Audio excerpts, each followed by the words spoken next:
টি-20 বিশ্বকাপ থেকে বাংলাদেশকে বাদ দিল আন্তর্জাতিক ক্রিকেট কাউন্সিল আইসিসি।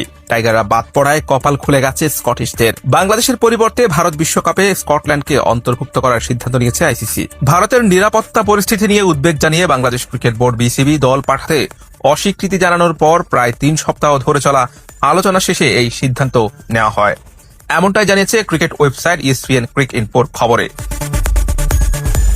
শুক্রবার সন্ধ্যায় ইমেলের মাধ্যমে বিসিবিকে সিদ্ধান্তটি জানায় আইসিসি। এর আগে বিসিবি জানিয়েছিল 7 ফেব্রুয়ারি শুরু হতে যাওয়া টুর্নামেন্টে অংশ নিতে ভারত ভ্রমণের অনুমতি বাংলাদেশ সরকার দেয়নি ক্রিকেট বোর্ডকে। বৃহস্পতিবার আইসিসিকে পাঠানো এক চিঠিতে বিসিবি বিষয়টি আইসিসির ডিসপিউট রেজুলিউশন কমিটি ডিআরসিতে নেওয়ার আগ্রহ প্রকাশ করে। তবে কোন ভিত্তিতে বিসিবি এই কমিটির ধারস্থ হতে চায় বা এই বিষয়ে আইসিসির অবস্থান কি তা জানা যায়নি।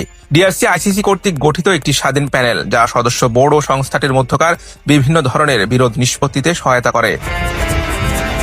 তবে বিসিবি আদৌ ডিআরসিতে যেতে পারবে কিনা তা নিয়ে সংশয় রয়েছে, কারণ আইসিসি বোর্ড সংখ্যাগরিষ্ঠ ভোটে আগেই সিদ্ধান্ত নিয়েছে বাংলাদেশ ভারতে খেলতে না গেলে তাদের পরিবর্তে অন্য দল অন্তর্ভুক্ত করা হবে।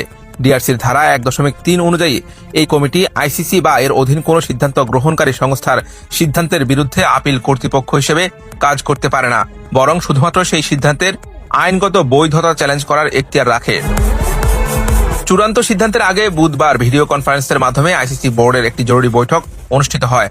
সেখানে পরিচালকদের অধিকাংশই বাংলাদেশের পরিবর্তে অন্য দল খেলানোর পক্ষে ভোট দেন। যদিও বিসিবি তাদের ম্যাচগুলো শ্রীলঙ্কায় সরানোর দাবিতে অনড় থাকে। এর ফলে বিশ্বকাপের খেলার সুযোগ পাচ্ছে স্কটল্যান্ড।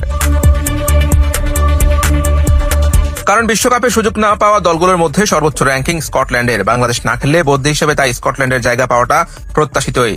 এখন টি-20 বিশ্বকাপে সি গ্রুপে বাংলাদেশের জায়গায় খেলবে স্কটল্যান্ড। এই গ্রুপ থেকে তারা 7 ফেব্রুয়ারি ওয়েস্ট ইন্ডিজ, 9 ফেব্রুয়ারি ইতালি এবং 14 ফেব্রুয়ারি ইংল্যান্ডের বিপক্ষে কলকাতায় খেলবে। এরপর 17 ফেব্রুয়ারি মুম্বাই খেলবে নেপালের বিপক্ষে।